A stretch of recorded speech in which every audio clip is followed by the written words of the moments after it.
محمد بن قاسم کی تاریخ اسلامی تاریخ کے ایک اہم اور یادگار باب کی نمائندگی کرتی ہے۔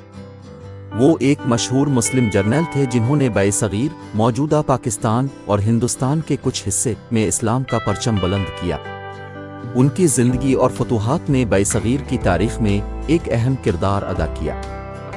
محمد بن قاسم کا تعارف و پیدائش 695 عیسوی، طائف، موجودہ سعودی عرب۔ والد قاسم بن یوسف ایک معزز خاندان سے تعلق رکھتے تھے۔ خاندان ثقفی قبیلے سے تعلق رکھتے تھے۔ ابتدائی زندگی محمد بن قاسم نے کم عمری میں ہی فوجی اور انتظامی امور میں مہارت حاصل کی۔ سندھ کے راجہ داہر کے دور میں کچھ مسلم تاجروں کو بحیرہ عرب میں قزاقوں نے لوٹ لیا۔ ان مظلوم تاجروں نے خلیفہ ولید بن عبد الملک اموی خلافت کے حکمران سے مدد کی درخواست کی۔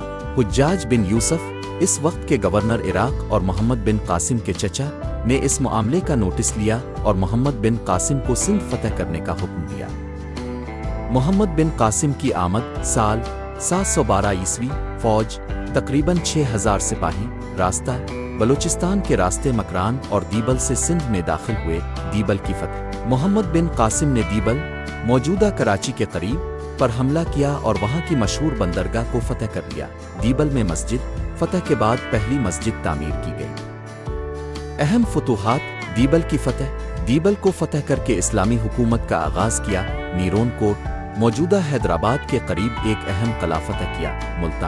ملتان کو فتح کر کے وہاں اسلامی حکومت قائم کی۔ محمد بن قاسم کی حکمت عملی ان کی کامیابی کی بڑی وجہ ان کی جنگی حکمت عملی، انصاف اور عوام کے ساتھ اچھا برتاؤ تھا۔ انہوں نے مقامی ہندو اور بدھ مت کے ماننے والوں کو مذہبی آزادی دی اور ان کے مندروں کو تحفظ فراہم کیا۔ ان کے اقدامات سے مقامی عوام نے اسلامی حکومت کو قبول کیا۔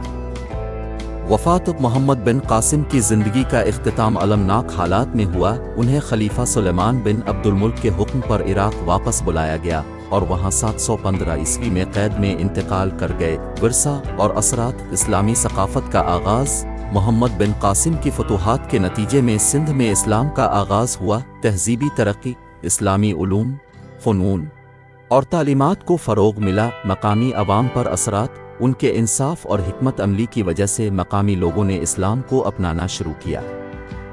آج تک ان تاریخی واقعات کے متعلق بہت سی دلچسپ بحثیں جاری ہیں۔ ان میں سے ایک اہم واقعہ محمد بن قاسم کی موت کا ڈرامائی واقعہ ہے۔ اس کے متعلق جو کہانی بیان کی جاتی ہے وہ چچ نامہ سے لی گئی ہے اور اس کتاب کو فتح نامہ سندھ بھی کہا جاتا ہے۔ کوئی تبصرہ کرنے سے قبل اس کتاب میں محمد بن قاسم کی موت کے بارے میں جو واقعات لکھے ہیں ان کا خلاصہ پیش خدمت ہے۔ اس کتاب میں لکھا ہے کہ جب راجہ داہر جنگ میں مارے گئے تو محمد بن قاسم نے ان کی 2 کنواری بیٹیوں کو حبشہ کے غلاموں کی قیادت میں بغداد بھجوا دیا تھا کہ انہیں بنو امیہ کے بادشاہ ولید بن عبد المالک کی خدمت میں پیش کیا جائے۔ بادشاہ نے ہدایت دی کہ انہیں چند دن آرام کرا کہ ان کی خوابگاہ میں بھجوا دیا جائے۔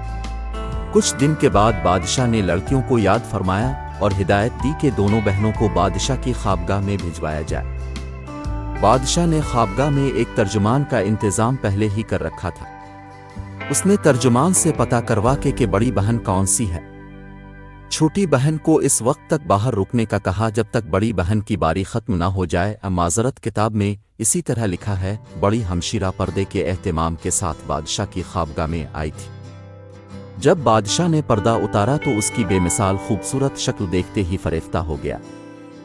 چنانچہ بادشاہ نے شہزادی سے بے تکلف ہونا شروع کیا۔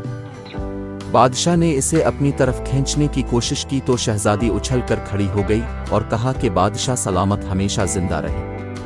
محمد بن قاسم نے ہمیں آپ کی خدمت میں بھجوانے سے پہلے اپنی خوابگاہ میں 3 روز تک رکھا تھا۔ آپ کی قوم کے بادشاہوں میں ایسی لڑکیوں سے تعلق پیدا کرنے کا رواج نہیں ہے۔ یہ آپ پر ایک بدنما داغ ہوگا۔ بادشاہ غصے سے بھر گئے اور اسی وقت کاغذ اور قلم منگوا کر خط لکھوایا کہ محمد بن قاسم کو جانور کی کھال میں بند کر کے ان کی خدمت میں بھجوایا جائے۔ اور دلچسپ بات یہ کہ یہ خط محمد بن قاسم کو ہی بھجوایا گیا اور وہ بھی اس جلدی میں کہ ان کی جگہ سندھ کا کوئی اور حکمران بھی مقرر نہیں کیا۔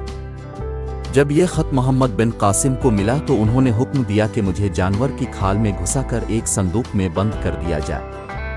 ظاہر ہے کہ جلد ہی محمد بن قاسم انتقال کر گئے۔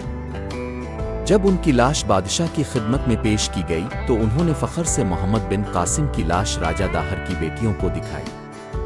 ایک شہزادی نے ایک بار پھر اپنے چہرے سے نقاب اتارا اور سجدے میں گر کر ایک لمبی تقریر کی جس کا خلاصہ یہ تھا کہ ہم نے تو جھوٹ بولا تھا، محمد بن قاسم تو ہمارے بھائی یا بیٹے کی طرح تھا، یہ جھوٹ ہم نے اپنے خاندان کی بربادی کا بدلہ لینے کے لیے بولا تھا۔ یہ سن کر بادشاہ کا جلال ایک مرتبہ پھر بھڑک اٹھا اور انہوں نے حکم دیا کہ ان دونوں کو ایک دیوار میں چن دیا جائے۔ محمد بن قاسم نہ صرف ایک عظیم جرنیل تھے بلکہ ایک بہترین منتظم اور حکمران بھی تھے۔ ان کی کامیابیاں اسلامی تاریخ کا ایک درخشاں باب ہیں اور آج بھی ان کا نام عظمت اور بہادری کی علامت سمجھا جاتا ہے۔ Like, comment, and subscribe.